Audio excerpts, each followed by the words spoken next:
Hey, you! Huh? Oh, what is it, neighbor? Your dog keeps shitting on my lawn, and your fence is still crooked. Well, I can assure you that I challenge you to Magora. you can't do that. Yes, I can. No, you can't. Yes, I can. Well, my friend. Yeah! Where'd you come from? I am the lawyer, my friend, and by law he absolutely can. Oh, and if he wins, he gets everything you own by right of strength, as stated by the rules. Well, what are the rules? I'm not your friend. You fight to the death, and magic is forbidden. And the one being challenged gets to choose the weapon. Okay. Well, I choose. But since you contested the challenger, your right to choose a weapon has gone to the challenger. What? You can't do that. Yes, I can. No, you can't. Yes, I can, my friend. I choose bare hands. Right, the fight begins now. Where'd you get a bear?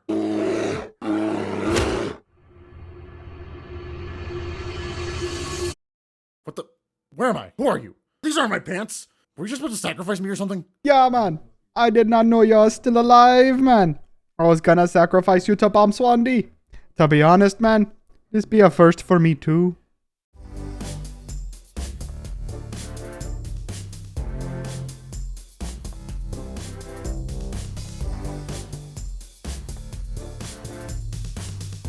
Hello everyone, Willith here. Now, you thought the Horde couldn't get any edgier. Well, buckle up, because I've got 8 races Blizzard probably won't add, but absolutely should. Ah yes, Fel Orcs. What do you do when your diet is 90% demon blood and 10% despair? You end up red, angry, and shredded like a rage bar. With Illidan yeeted off into the twisting nether, and Outlands looking like a cracked out wasteland retirement home for the old raid bosses, the Fel Orcs are basically leaderless. Perhaps they've split off into tribal war bands, or maybe they're fighting over who gets to eat the last Infernal. But one thing's for sure, they're probably surviving by hunting demons and snacking on void bacon. And, honestly, that's pretty freaking metal, so 10 out of 10 survival skills. So, why would the Horde want these guys? Simple.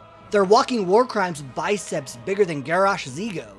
These guys are veteran soldiers, freaking enhanced by good old demon juice, and basically built for absolute carnage. Add in their warlocks and dark magics, and boom, military upgrade. Now sure, they might cause some minor internal strife. You know, just the occasional decapitation in the barracks. But that's exactly what Blood Elf HR is for. So, why would the Fel Orcs want to join the Horde in the first place? Because literally anything is better than Outland. You offer them food, water, decent Wi-Fi, and the chance to punch the Alliance without immediately exploding into Felgoo. They're gonna jump on that faster than a goblin with a cheap real estate scam. Heck, the Horde could even toss them a territory. Let them have all of Hellfire Peninsula. No one else bloody wants it. The place is basically just a giant microwave with lava sauce. Though I can absolutely see goblins just selling land out there. It's got great views of Zangarmarsh, prime portal access, and only a 45% chance of spontaneous combustion. Right, time for customization options and class fantasy. Fel Orcs would honestly look sick as a playable race. Massive tusks, spiky armor growths, glowing eyes, red and orange skin tones that scream, "I'm not angry, I'm just permanently cursed."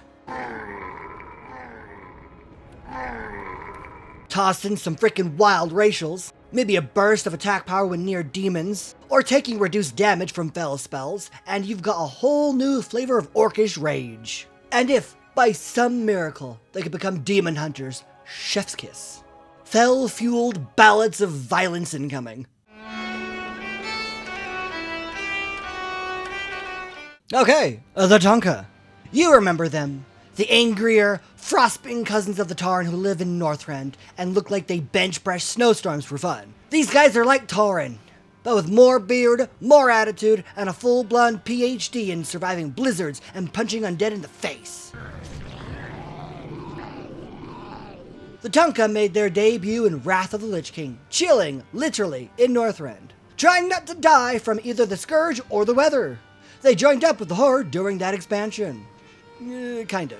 It was more like, "Hey, you seem cool. Also dying. Wanna not?" Since then, radio silence. probably still chilling in Icehoof Lake, yelling at mammoths, and refusing to update their fax machine tech. But they're hardy, loyal, and have ancestral ties to the elements, so you know they're good. So, what do these bison offer to the Horde? Here's where it gets strategic.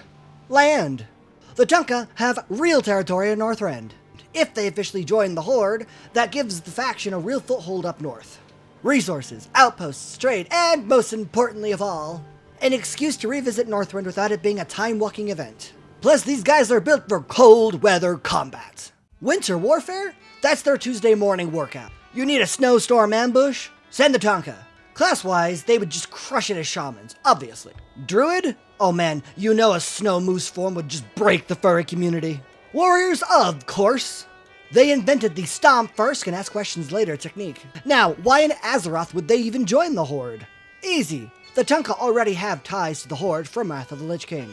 They respect strength, honor, and community. The Horde's whole brand. And they've got cultural overlap with the Tauren. Honestly, all it takes is Bane showing up with a warm cloak, some good soup, and hey, you guys want to come home? And boom, they're in. It's honestly just a no-brainer. The Horde gives them support, resources, and a much bigger role in the world. Much bigger than guy who gives you a daily quest to go kill off some Yetis. Right, moving on to customization. Honestly, I really feel Taunka character models would absolutely slap. Thick fur variations, massive horn styles, maybe even icicle beards or frost rune tattoos, like holy frick I want. Just think elemental shaman, but if they were raised by polar bears.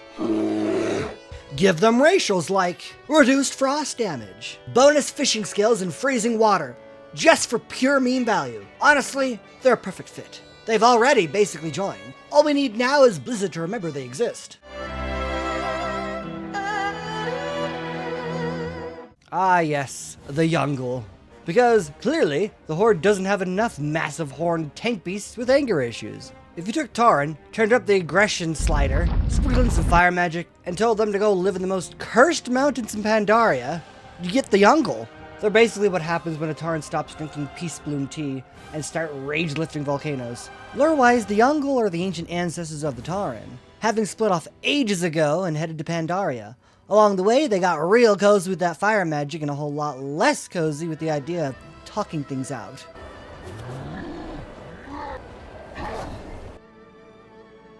By the time we meet them in Missa Pandaria, they're nomadic, warlike, and 100% done with everyone's nonsense. Most of them living in the town-long steppes, constantly beefing with the Mantid, the Pandas, and pretty much anything with a pulse. Right, so, what do they offer to the Horde? Let's be real here. Pandaria is stacked with resources, magical waters, enchanted forests, superfoods, angry spirits, and enough rare herbs to make an alchemist cry tears of joy.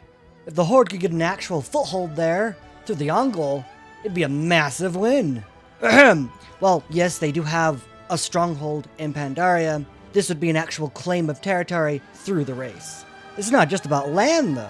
The Yaungol are brutal warriors, hardened by conflict and hostile environments. They'd bring a level of ferocity to the Horde's front lines that's somewhere between Unstoppable Siege Engine and the Feral Druid with the parental issues. Class-wise, Shamans are an absolute must. They get a whole spiritual connection with fire and ancestral spirits. Warriors and Hunters are just a given. I could even see some flavor of Fire Druid if Blizzard wanted to get spicy. Honestly, these guys are the Fire Nation Tauren, and I'm just absolutely here for it. Now that we got that out of the way, why the heck would they want to join? Tribal culture, check. Ancestor worship, check. Shared heritage with the Tauren, big check. The Yaungol are already philosophically aligned with the Horde's values. Strength, survival, honor, and punching colonizers in the jaw. All it takes is one good Bane speech, and boom, they're in. Plus, let's not pretend like the Yaungol are just living the dream out there. Town-long Steppes isn't exactly a 5-star resort. The Horde could offer them structure, protection, and an actual place in the world that doesn't involve being raid trash in a daily hub zone. Now, how would they join? Easy. You write a short campaign. Horde gets wind of the Mantid activity in Town-long Steppes, sends an envoy to investigate, ends up helping the Yaungol to defend their homeland. Cue Ancestor Pacts. Wait, what? That's not on the script, you fool! Cue Ancient Pacts, Spiritual Awakenings, and a new race swearing allegiance to the Horde under a flaming banner. Bonus points if it ends with a Horde war banner planted in Pandaria while Galban yells, "This land's got profit potential." Alright, customization options. Honestly, the Yaungol character creation could just go so hard. Imagine burning horn styles, or just big old yak horns, fire runes across the skin, charred fur options, glowing red eyes that scream, "I cooked my steak with rage." Racials, get this. Small fire damage aura in melee. Not gonna happen, but would be cool. Bonus damage to insectoid enemies. Mantid revenge, baby! Resistance to fire spells, obviously. And of course, extra meat drops for mobs because barbecue. What, do you think we're savages? Blizzard, please, you made these models already. Let us play these spicy Tauren. Okay, hear me out. Gnolls. Yeah, yes, the hyena people. The laughing murder goblins you usually wipe out at level 12 just for a pair of moldy pants. But what if, just what if, we stopped grinding them for linen cloth drops and started recruiting them instead? So, what exactly do they offer to the Horde?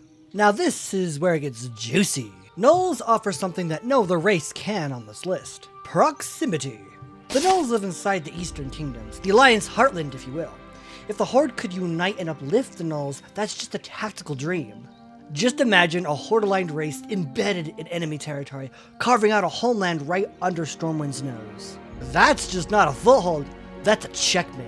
Add to that their natural resilience, knowledge of the land, and just decades of back alley brawling with the Alliance patrols, and you've got yourself the perfect guerrilla fighters. Dirty, scrappy, and loyal, at least once fed. Basically, the hardiest Horde race to ever horde. Now, why the heck would they want to join the Horde? Because, my dear friends, the Horde would give them something no one else ever has. A chance. The Gnolls have been treated like just absolute garbage for ages, and even the Defias Brotherhood wouldn't let them unionize. The Horde, meanwhile, welcomes outcasts, elevates the downtrodden, and if there's anything more Horde than taking on a bunch of growling murder hyenas and turning them into a proud warrior people, I haven't seen it. The Horde could offer the Gnolls actual shelter. Food that isn't whatever we found in this dead guy's pocket. A purpose beyond dying to level 8 rogues. And let's be real, they hate the Alliance. They've been fighting them forever. The Horde probably doesn't even need to ask. Just hand them a flag and go nuts. And as to how they'd even join the Horde, Step 1, find a powerful Gnoll leader with a bit of brain, maybe someone who's mutated like the Decayed in Dragonflight. Step 2, a Horde envoy shows up, maybe Etrig or a new Forsaken diplomat who sees value in alliances the world ignores. Step 3, a quest line where you help unify the scattered packs, build a war camp, and push back the Alliance forces trying to cleanse the region. Bonus points if there's a cinematic where Gnoll plants the Horde banner in Elwyn Borderlands while maniacally laughing. Right, customization and class fantasy. Customization options could include different fur patterns, hyena spots, plague splotches, even scavenger bone paint. That could actually be really cool. Ear and muzzle styles, accessories made from junk, bone, and scavenged armor. Glowing eyes, scars, broken weapons tied to their backs, and so on and so forth. Class-wise, hunters and warriors are obvious. Shamans work surprisingly well with their tribal ties. Rogues, filthy alley stabbers, absolutely. Right, racials. So, bonus loot from humanoids, increased dodge chance when low on health, you could call it rabid desperation. A short cooldown laugh that debuffs enemies. They're chaotic, they're wild, they've got nothing left to lose. I don't think that's a joke, mob. That's a Horde race waiting to happen. And that's part 1. Stay tuned for part 2, where I will reveal the last 4 races I feel should absolutely join the Horde. I hope you all enjoyed the video. Please like and subscribe, and until next time guys, see ya!